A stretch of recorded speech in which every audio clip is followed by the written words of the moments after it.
So have you ever experienced, like, true paralyzing information overload? Oh, absolutely. Everyone has. Right. I mean, I am talking about the kind of overwhelm where a system of thought, or maybe just a massive project you're working on, becomes so incredibly tangled, so top-heavy with conflicting data, that a part of your brain just wants to throw the whole thing out the window. You just want to burn it down and start over. Yes, exactly. You want to go back to the absolute bare bones basics. Like you are staring at 50 open tabs of completely contradictory research on your screen. You've totally forgotten what your original premise even was, and you genuinely just want to unplug the router and walk into the woods. It is a very natural human response to complexity. It really is. And today's deep dive explores a massive historical intellectual crisis that did exactly that. We are going to look at a moment in time when an entire civilization's intellectual framework got so dense, so incredibly complex, that some of its brightest minds literally tried to burn it to the ground. And the wildly ironic part is, in the process of trying to destroy philosophy, they accidentally gave birth to modern sociology. Which is just crazy to me. It's such a fascinating pivot. Because what we are looking at in our sources today is this highly pivotal, deeply turbulent era in Islamic philosophy. Specifically, we are tracing this immense theological backlash against Greek rationalism, right? Yeah, that is the core of it. Because for centuries, Islamic thinkers had been translating and absorbing works from Aristotle and Plato, and they built this massive, towering structure of Arab Neoplatonism. But eventually, like any top-heavy structure, it started to buckle. And the backlash was just profound. We were looking at the fallout of one specific devastating ideological earthquake. The great theologian al-Ghazali launched an attack on Arab Neoplatonism that completely shattered the intellectual landscape. He really did. He broke the monopoly that philosophy held over the intellectual elite. Right. And our mission today for this deep dive is to map out the three wildly different paths that thinkers took in the centuries following that fracture. So first, we're going to see a retreat into this radical, unyielding literalism. Oh, just intense. Very intense. Then we will see an attempt at a highly complex, almost desperate theological moderation. And finally, we will look at this complete pivot away from theology altogether, which leads to a groundbreaking, incredibly modern scientific approach to human civilization. It is arguably the ultimate story of an intellectual pendulum swinging to violent extremes. I have to say, the sheer human drama of these intellectual battles is wild. I mean, as a learner, you are going to love this. We have exiled scholars writing about courtly love before turning into these rigid literalists. We have fiery polemics against the very existence of logic itself. And we end up with a brilliant historian who hung out with the conqueror Timur Lane. Which is a crazy story on its own. Totally crazy. And this guy essentially invented behavioral ecology centuries before that term ever even existed. But to understand any of this, we really have to start at the fracture point, don't we? We have to look at al-Ghazali. Yeah, to understand the fallout, you absolutely have to understand that initial blow. Al-Ghazali was instrumental in breaking the absolute dominance of Arab Neoplatonism. Right. Because the Neoplatonists had built this system where everything emanated from God in this very neat logical sequence of intellects and heavenly spheres. It was a beautiful mathematical cosmos. That was a problem for al-Ghazali. A huge problem. For an orthodox thinker like him, this philosophical cosmos left very little room for an active, omnipotent God who could actually intervene in the world. So he attacked it. But what is crucial to grasp from our source material here is that al-Ghazali did not throw out reason entirely. He wasn't anti-intellect at all. Not at all. He attempted a highly surgical strike. Yeah, he drew a very specific line in the sand. According to the text, he decided that physics and metaphysics were, what he called them, pernicious to Islamic belief. Right. He saw them as dangerous. Exactly, dangerous. He said they led to heresy and overstepped what the human mind could actually know. But logic and mathematics, those were deemed perfectly innocuous. He actually viewed logic as an indispensable instrument. The Arabic term used in our sources is Allah, or an organon, borrowing directly from the Greek tradition. So it's just a tool. Exactly. For al-Ghazali, logic was a completely neutral tool necessary for settling controversial disputes. Whether you were dealing with philosophy or jurisprudence, which is known as fiqh, or even theology, you just needed logic. It was just scaffolding. Right. It didn't dictate what you were building, it just helped you build it straight. I keep picturing this like trying to salvage a corrupted computer. You know, al-Ghazali is looking at the system and saying, listen, the hard drive is totally infected with a virus. It is corrupt. We have to isolate it. But the keyboard is fine. That is a great way to put it. Like, the keyboard is just an input mechanism. We can still use the keyboard to type out our own uncorrupted code. It is a highly functional way to visualize it. He really believed you could seamlessly separate the tool of reasoning from the subjects being reasoned about. But, and this is the big but, the historical reality of what happened next proves just how difficult that separation actually is in practice. Because you can't always just separate the tool from the user. No, you can't. By attacking the foundation of metaphysics so effectively, by proving that the greatest philosophical minds of the age had built a flawed system, he inadvertently sowed the seeds of something called misology. Misology, I love that word. It's like a deep fundamental distrust, or even an outright hatred of reason itself. Right. Think about it. If you convince a population that the supposed intellectual giants of their era were fundamentally wrong and spiritually dangerous, people naturally start to question the very tools those giants used. Yeah, that makes total sense. The distinction between logic being the tool and metaphysics being the subject proved to be an impossible tightrope to walk. For subsequent generations of thinkers, it just felt entirely too risky to even try. Because, I mean, what if the keyword itself is what programmed the virus, right? Right. What if the structure of Aristotelian logic inherently forces your brain into heretical thoughts? That is the exact fear. And this misology, this profound suspicion of the rational process, ended up splitting into two main paths long after the 12th century. Okay, what were the paths? So one path was a total withdrawal inward. This was a retreat into the inner fort of the soul, seeking truth not through deduction or syllogisms, but through a direct experiential process. The sources mentioned they called it al-dak, which translates to taste, or al-kash, meaning revelation. So mystical experience. Exactly. This inward turn found its expression in illuminationism at the speculative level and in Sufism at the practical religious level. Truth became something you felt directly from God, a mystical encounter, not something you proved on paper. Right, but then there's the other path. And this is the one that really actively wages war on the establishment. Because long after the 12th century, some thinkers decided that if they couldn't trust logic and they weren't inclined toward mysticism, they would just return to the field literalism and traditionalism of the early theologians. They specifically channeled the 9th century figure Ibn Hazm. Yes, they didn't go inward. They went outward to absolute, unyielding textual rigidity. And we see this materialize most dramatically in our first radical literalist, a man who demanded absolute concrete certainty in a world he found entirely chaotic. We need to talk about Ibn Hazm of Cordova. Ibn Hazm is a fascinating figure, and context is everything when analyzing a philosophical shift of this magnitude. Oh, totally. Because to understand why a person might crave absolute, unshakable certainty, you just have to look at the sheer chaos of his life. Exactly. Ibn Hazm was born in 994 into very high status. His father was a vizier to the Umayyad Caliph in Spain, so he was surrounded by wealth, power, the highest echelons of intellectual debate. But his fortunes were completely tethered to the political winds of 11th century Andalusia. Which were incredibly violent and unpredictable. Very violent. During the Berber Rebellion of 1013 against the Umayyads, the stability of his entire world shattered. Ibn Hazm was expelled from Cordova, his family's property was confiscated, and for a decade he just wandered from place to place, actively engaging in dangerous political machinations to try and restore the Umayyads to power. So he was a staunch loyalist to a crumbling regime, putting his life on the line over and over again. He really was.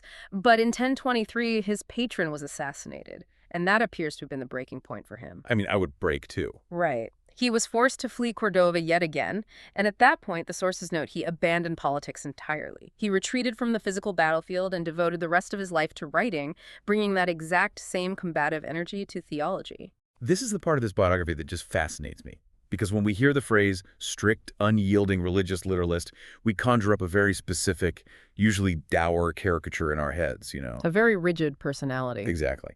But before he became this hardline theologian, back when he was like 25 years old, Ibn Hazm wrote a tract called Tawq al-Hamama, The Ring of the Dove. It is this famous, beautifully written, heavily psychological tract on courtly, platonic love. The contrast is truly striking.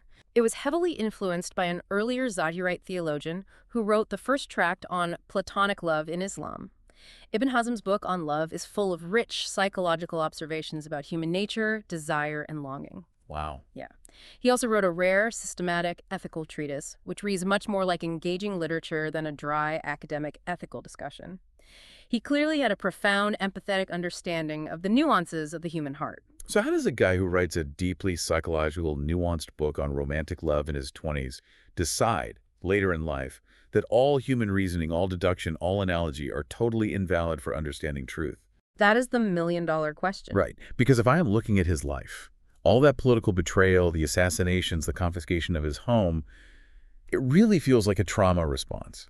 Like, is it possible his exile made him crave an intellectual system where there was absolutely zero room for human interpretation? It is highly plausible. In his experience, human interpretation is messy. It's subjective. It gets people assassinated, frankly. Looking at the political landscape he barely survived, that is a highly plausible psychological driver. When human interpretation creates a dozen conflicting schools of thought, and those schools of thought are inextricably tied to political factions that are actively burning down your city. Right, you want out. The literalist response operates as a survival mechanism. It is an aggressive stripping away of all human interpretation, all the varying shades of gray, to find a bedrock of undeniable objective truth. If human reason is corrupt, you just remove the human from the equation entirely. Wow. Okay, so let's look at how he actually applied this. What does removing the human from the equation look like in practice? Like, how radical was his literalism? Very radical. He followed what is known as the Zahirite tradition. This means adhering strictly to the apparent, literal, outward meaning of the text, the Zahir. He waged an absolute, uncompromising war against all scholastic theology. All of it. All of it. He didn't care if it was the more liberal, rationalist, Mutazilite school or the more conservative Asherite school. To him, they were equally heretical because they both used human reason to try and deduce things about God. Our sources point out that he explicitly attacked the rational devices that Islamic jurists had been using for centuries to build legal frameworks.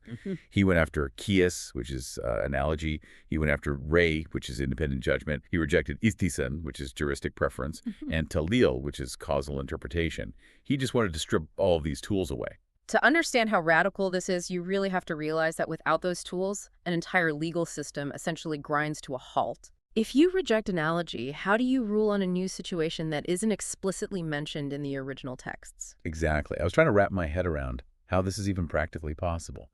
So let's say, just as a modern analogy, let's say a new synthetic drug is invented today. A standard jurist would use analogy, right? Right. Yes. And they'd say, well, the text bans alcohol because it intoxicates the mind. This new drug also intoxicates the mind. Therefore, by analogy, this new drug is also banned. How does Ibn Hazm deal with that if he rejects analogy entirely? That is a perfect example. Ibn Hazm would argue that you absolutely cannot make that logical leap. Really? Even though it makes perfect sense. Even then, if the text does not explicitly name the new drug, you cannot ban it based on the human assumption that God banned alcohol because of intoxication. Oh, wow. To say God banned alcohol because of intoxication is talil, causal interpretation. It is a human assigning a motive to God. Ibn Hazm argues we have no idea why God banned alcohol. We only know that he did. Banning something else based on our human guess at God's motive is a massive, arrogant overreach. That is incredible. He is essentially saying that trying to find the underlying logic in the law is an insult to the lawgiver. Precisely. He believed that only 3 sources of knowledge were valid: the explicit, literal text of the Qur'an, the traditions of the Prophet, and consensus known as ijma. But, and this is a big caveat, he put a massive restriction on what actually counted as consensus. Right. He's severely restricted. He didn't mean the consensus of the scholars living in his own day. He limited consensus strictly to the close companions of the Prophet, the al-Sahaba. Which effectively robbed the concept of consensus of any practical value for later generations. Think about it. If a new social or legal problem arose in 11th century Spain, you couldn't rely on the consensus of 11th century scholars to solve it. If the close companions hadn't explicitly ruled on that exact issue centuries earlier in Arabia, you had no consensus to lean on. You were forced back to the literal text. That is incredibly restrictive, and it fundamentally changes how you view the nature of God, doesn't it? Because if you can't use analogy or reason, you can't infer things about God's nature based on our human logic. This is exactly where his theology becomes starkly different from the philosophers. The theologians of the time, influenced by Greek thought, argued things like, God is a perfect being, therefore logic dictates that God must be perfectly just according to our highest human understanding of justice.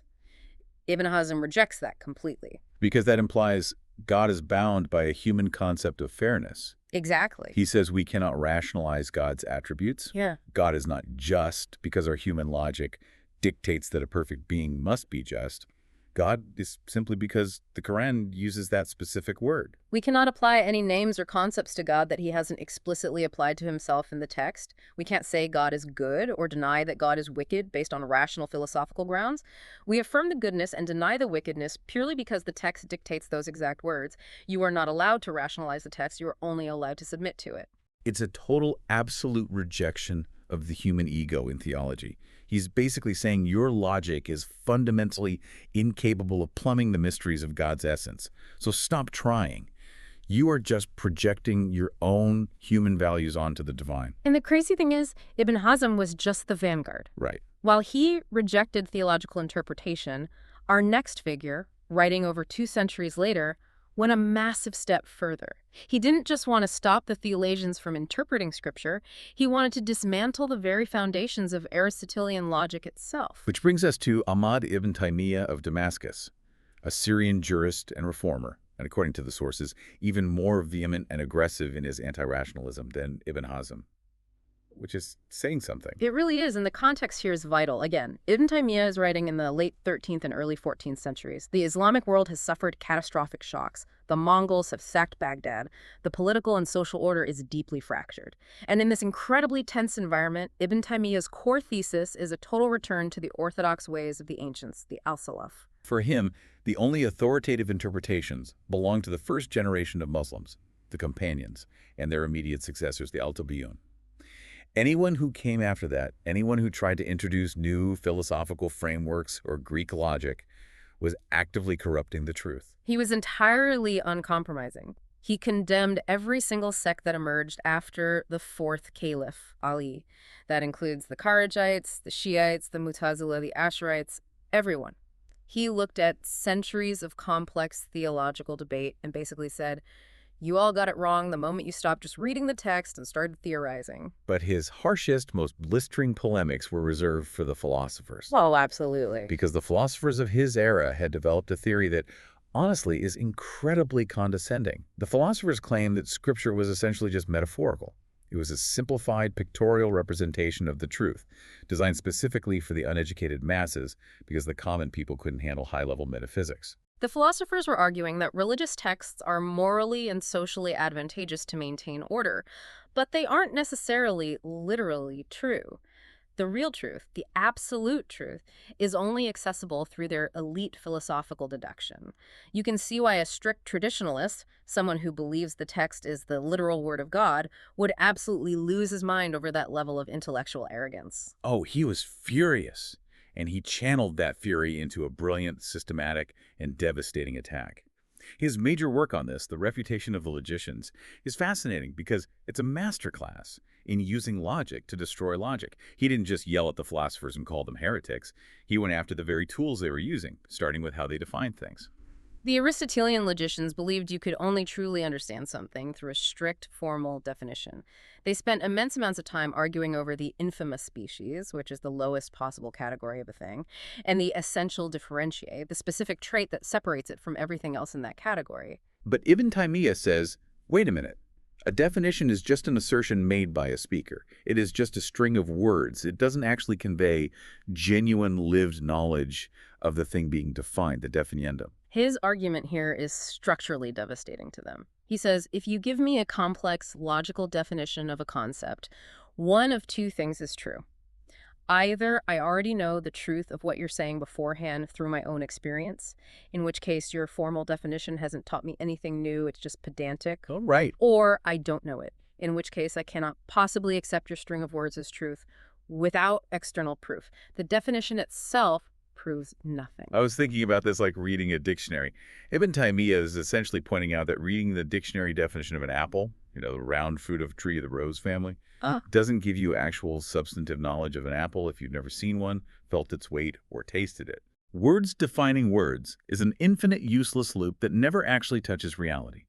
Our sources note that even al-Ghazali admitted that finding the exact logical categories for these formal definitions was incredibly difficult for highly learned people, let alone everyone else. So why base your entire grasp of truth on such a flimsy foundation?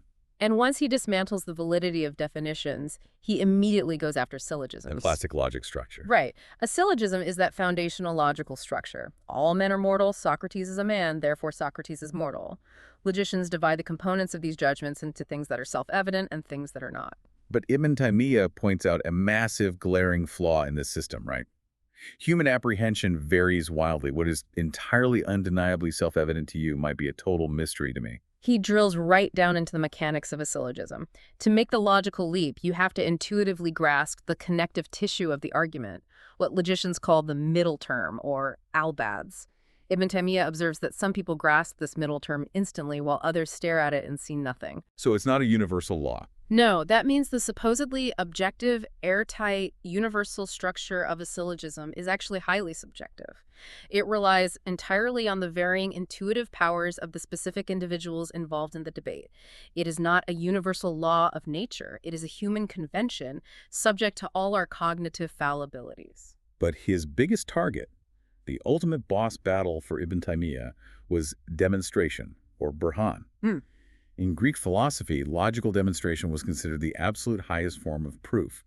It dealt with universals, abstract concepts, the pure essence of things. This is the crucial philosophical pivot. The Greek tradition, which the Arab Neoplatonists inherited and obsessed over, loved universals and categories. They believed that by categorizing the physical world into abstract ideas, substance, form, matter, you were approaching the highest possible truth. The physical world was just a messy shadow of these perfect universal categories. Like Plato's cave. Exactly like that. But Ibn Taymiyah looks at this entire project and says, this is entirely vacuous, because all real being, everything that actually tangibly exists in reality, is particular. Yes. Reality doesn't exist in abstract categories. There is no universal appleness floating out in the metaphysical ether. There is only this specific, slightly bruised apple sitting on this specific wooden table. The shift from universals to particulars is philosophically devastating to the Greek metaphysical project. Ibn Taymiyah is arguing that because metaphysics only deals with these abstract universals that only exist inside the human mind, it yields absolutely zero positive knowledge about actual physical reality, and more importantly, it yields zero positive knowledge about God. You are just playing complex word games in your head while actively ignoring the tangible, specific reality that God actually created. Precisely. So what does this all mean for his legacy, this incredible, fiery, intellectual teardown of Aristotelian logic? Well, historically speaking, and we are just looking at the historical transmission of these theological roots as detailed in our sources, his neo-Hanbalism culminated centuries later in the 18th century with Muhammad ibn Abdul Wahhab, the founder of the Wahhabi movement, Which eventually became the official creed of Central Arabia. That is the historical lineage.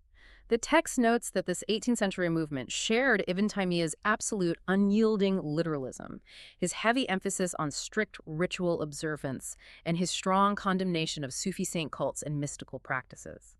The core driving force was that exact same insistence on returning to the orthodox ways of the first generation of Muslims, aggressively stripping away centuries of what they viewed as philosophical and theological corruption.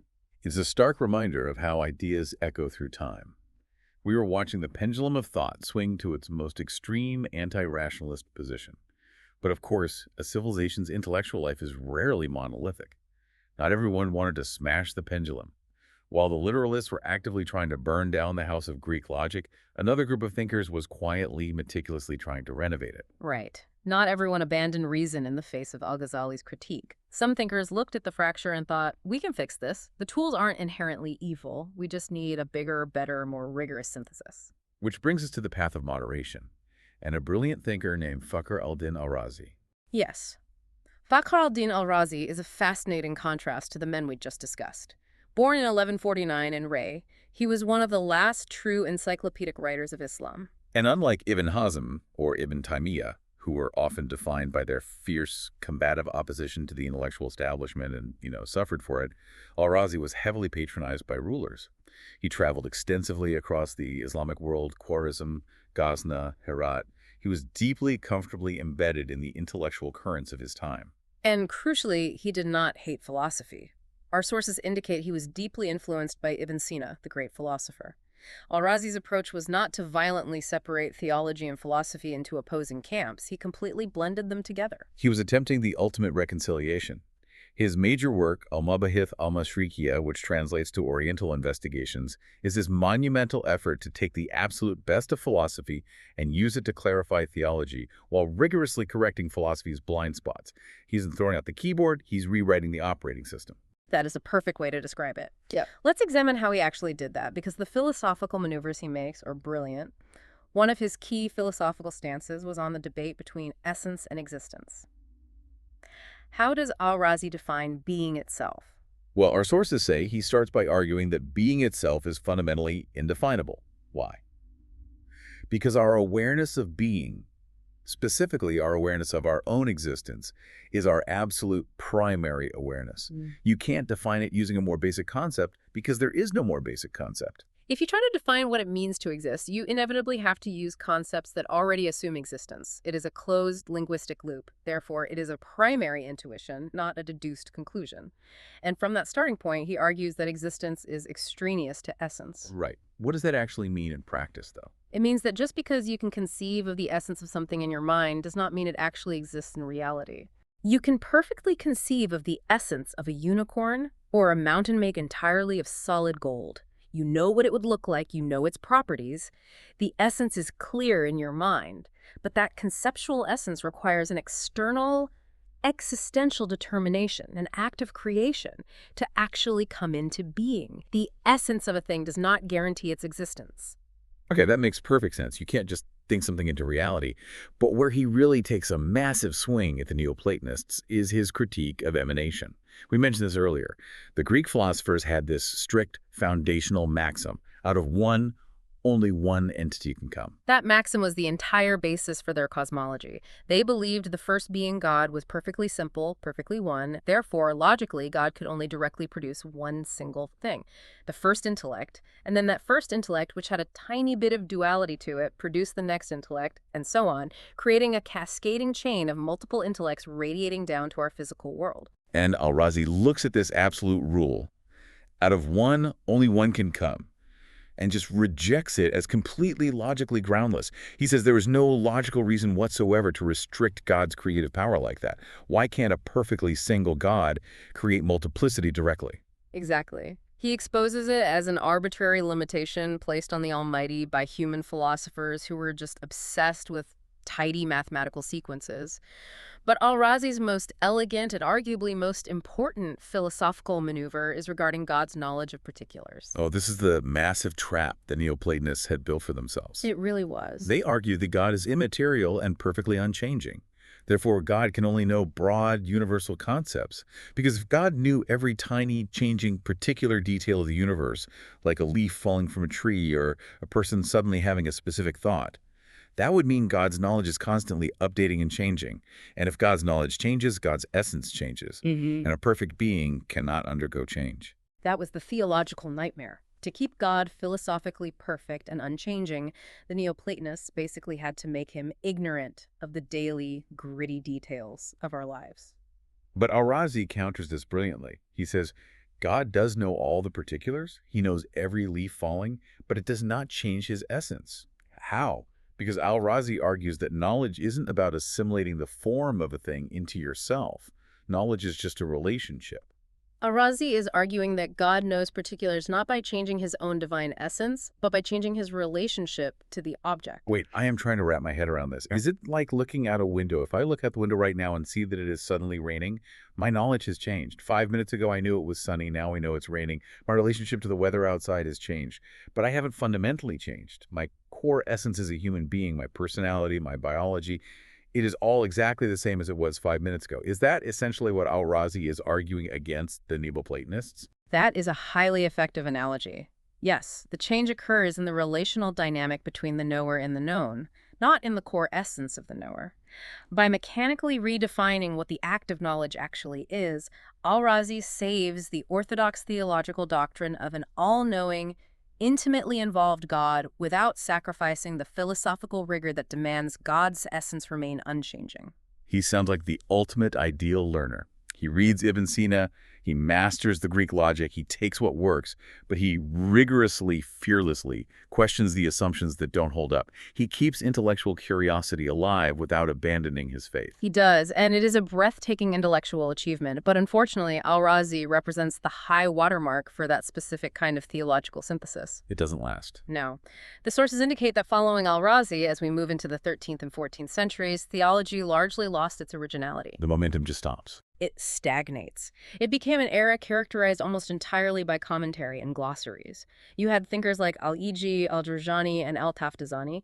They were incredibly brilliant men, deeply learned, but their primary focus was on preserving the tradition.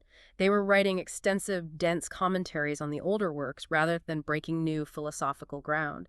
The system has settled into a kind of intellectual holding pattern. So if the literalists have locked the doors to the mind, and the theologians are just writing endless glossaries on older books, where does an intellectually curious person in the 14th century actually go to find truth?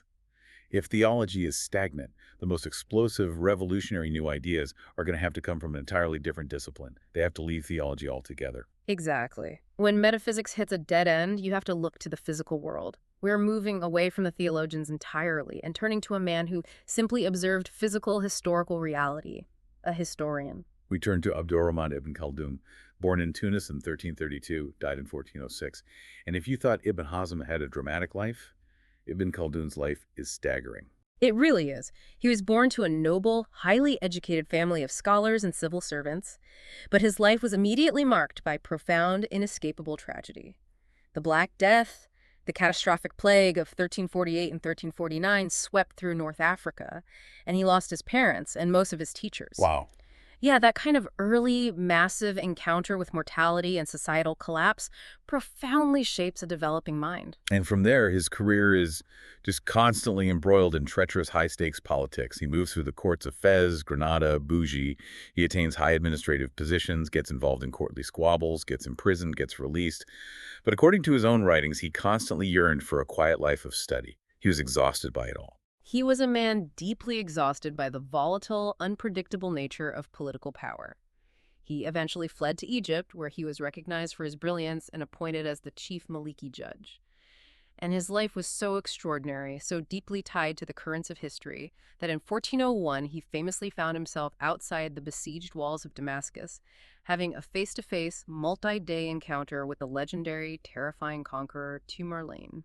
Just imagine the sheer scale of history he witnessed firsthand.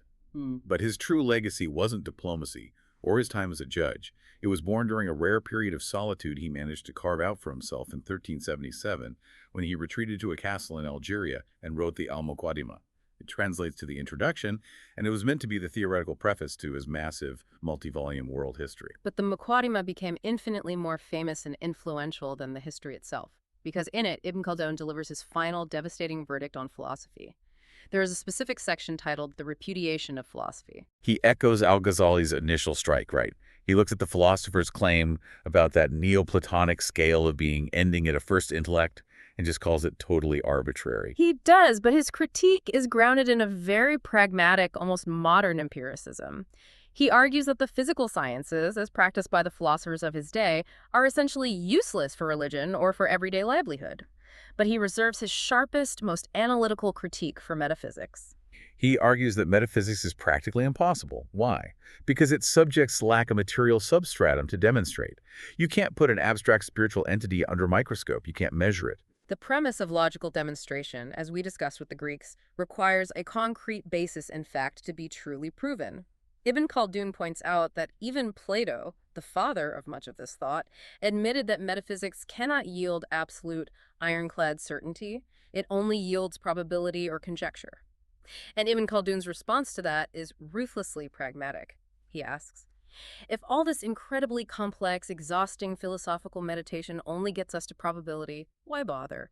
We might as well just stick with the original probability of religious faith we started with and save ourselves the headache. It is the ultimate intellectual rejection of overthinking.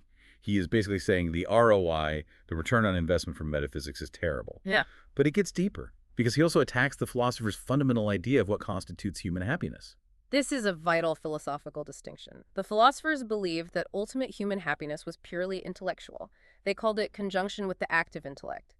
basically achieving perfect, flawless, logical understanding of the universe. That was paradise to them. But Ibn Khaldun says no.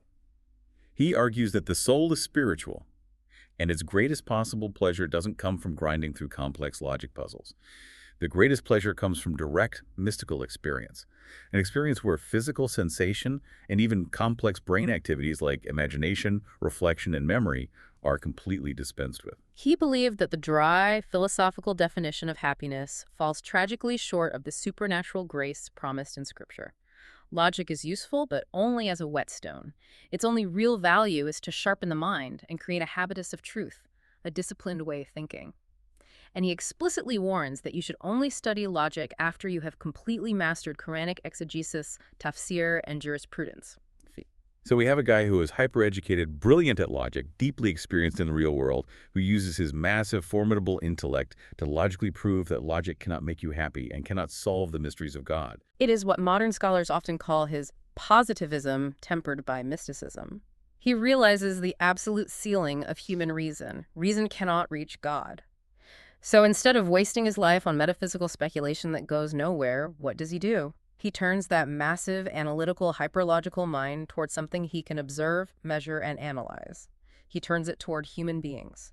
Having dismissed metaphysics, he focuses his scientific mind entirely on the physical, observable world. And in doing so, he accidentally lays the groundwork for modern sociology, behavioral economics, and the science of civilization. He builds a completely new empirical framework from the ground up. The foundation of his sociology is the Aristotelian maxim that man is a political animal by nature. We simply cannot survive, provide for our basic needs, or protect ourselves from predators, including other humans, if we live entirely alone. We require association, we have to group together. But because humans can be inherently aggressive and selfish, political association requires a ruler. It requires a deterrent, which he calls a wazi. You need someone to stop people from killing each other over resources. And this necessity naturally creates what he calls natural monarchy, or al-Salih. He makes a very sharp analytical distinction here between natural monarchy and prophecy. The philosophers had tried to argue that prophecy was just a natural occurrence, the result of a highly developed intellect. Ibn Khaldun says no, prophecy is entirely outside logical demonstration. It's proven only by religious law, al-Shar. And he says a theocratic or prophetic regime is vastly superior to a natural monarchy. Why? Because a natural monarchy only cares about your earthly needs, keeping you fed, keeping you safe from invaders, maintaining the roads. But a prophetic regime ministers to both your earthly needs and your afterlife. It covers all the bases. But where Ibn Khaldun truly becomes a pioneer, where he sounds like a man writing in the 20th century rather than the 14th, is how he analyzes those earthly natural monarchies. He introduces environmental and ecological determinism to historical analysis. He posits that geography, climate, and economics fundamentally dictate human character, psychology, and societal structure. This is the part that blew my mind when reviewing the sources. He looks at the torrid, or hot zones, and says the intense heat makes people volatile, joyful, but profoundly less concerned about preparing for tomorrow. Then he looks at the cold zones and says the harsh climate makes people more reserved, more phlegmatic, and obsessed with hoarding resources for the future. And he ties it directly to economics and supply chains, too. Where food is abundant and easily acquired, the population becomes relaxed, physically soft, and Epicurean. Their culture focuses on leisure. But where food is scarce and difficult to cultivate, where you have to fight the earth for every calorie, the people become frugal, physically sturdy, and deeply devout. It's fascinating. He's looking at human behavior not as a simple moral failing or a random quirk of personality. If a society is lazy, he doesn't say they are morally corrupt. He says look at their climate and their grain surplus. He's viewing behavior as a direct product of supply chain and climate. It's like he's describing a 14th century version of behavioral ecology. That is exactly what it is, and we have to appreciate how incredibly revolutionary it was to apply empirical, observable criteria to historical records. Before Ibn Khaldun, historians mostly just recorded what previous people claimed happened. If an ancient source said an army had 1 million men, the historian wrote it down as fact. Ibn Khaldun gave historians a built-in BS detector. He provided a scientific tool to determine the truth or falsity of historical claims based on geographic and economic laws. If a historical account claims a massive, sprawling, wealthy empire existed in a region that couldn't ecologically support enough agriculture to feed a fraction of that population, Ibn Khaldun says you can logically reject that historical account. It violates the laws of physical reality. You don't just take past accounts at face value, you test them against the unyielding laws of human civilization and ecology. And these environmental factors aren't just creating interesting quirks in human behavior. Ibn Khaldun realized they are the actual engine driving the rise and fall of every single empire in history. Which brings us to his most famous, most enduring contribution, his cyclical view of history. Ibn Khaldun identifies a fundamental binary that drives all human civilization, the nomadic versus the sedentary. Society evolves, Mhm. right? It starts in a harsh pastoral state where people are just trying to provide basic needs. Then, if they're successful, it evolves into an agrarian and eventually industrial phase, striving for a higher standard of livelihood and luxury. Desert life precedes city life, which he calls al-Umran. And he attaches very specific psychological, physical, and moral characteristics to these two phases. Nomads living in the harsh, unforgiving desert environment are rugged, they are virile. They are, in his view, inclined to natural goodness because their environment forces them to rely on one another completely. There is no room for selfishness when starvation is a constant threat. But city City dwellers, insulated by high walls and full granaries, become lethargic, they become passive, slothful, and ultimately corrupt. And the engine of history is driven by what he calls al-Asabiyah. This is a crucial term. It translates to tribal solidarity or group cohesion. Nomads have intensely strong asabiyah. They have to survive the desert. They operate as a single organism. So what happens? The rugged nomads, unified by this intense, fiery solidarity, look at the wealthy, corrupt, passive city, and they invade. Their strong tribal solidarity allows them to easily conquer the corrupt, fractured city dwellers. They smash the old regime and install themselves as the new rulers. But the moment they settle into the city, the moment they sit on the velvet cushions, the trap is sprung. The luxury softens them. They become the new city dwellers. They get used to the fine clothes, the abundant food, the complex bureaucracies. They lose their ruggedness, their aspia weakens, and within a few generations, they become the exact same lethargic victims, waiting for a brand new wave of rugged nomads to sweep in from the desert. It is a perpetual motion machine of history, Mhm. the nomadic sedentary cycle of stimulus and response. And Ibn Khaldun didn't just theorize this vaguely, he put a highly specific timeline on it. Based on his observations, he calculated the lifespan of state to be exactly 120 years. Which he divides into three 40-year generations. And it's fascinating where he gets this number. He pulled it from a Quranic passage about the Israelites wandering the Sinai Desert for 40 years. It was the exact amount of time needed for the older slave generation to die off and a new, hardened generation to be born in the desert. Let's break down how those three generations operate within a state, because it perfectly charts the inevitable decay of Asabiyah. Okay, generation one, these are the conquerors. They still have their desert frugality. Their solidarity is ardent, it's fiery, and crucially, they share power with their monarch. The leader is just the first among equals. They are a team. Generation 2 is where the shift happens. The founders are dead. The new generation was born in the city. The solidarity is weakened. They are now civilized. And because the group cohesion is breaking down, the monarch no longer trusts his tribe. He stops sharing power and starts to monopolize it. And then generation three, total loss of solidarity. Total loss of the military spirit that conquered the city in the first place. They are completely reliant on mercenaries or foreign militias to defend them. The death of the state is imminent. To give it even more granular analytical detail, Ibn Khaldun breaks the 120-year lifespan of the state down into 5 distinct stages of growth and decay. Stage 1 is consolidation. The monarch has democratic support from his tribe. They've just won the city. Power is shared. Everyone is united in the glow of victory. But stage 2 is tyranny. The monarch realizes his own tribe is a threat to his absolute power. He monopolizes authority. He intentionally weakens the tribal bonds because he doesn't want rivals. And he starts relying on foreign elements, bureaucrats, or mercenaries to enforce his rule.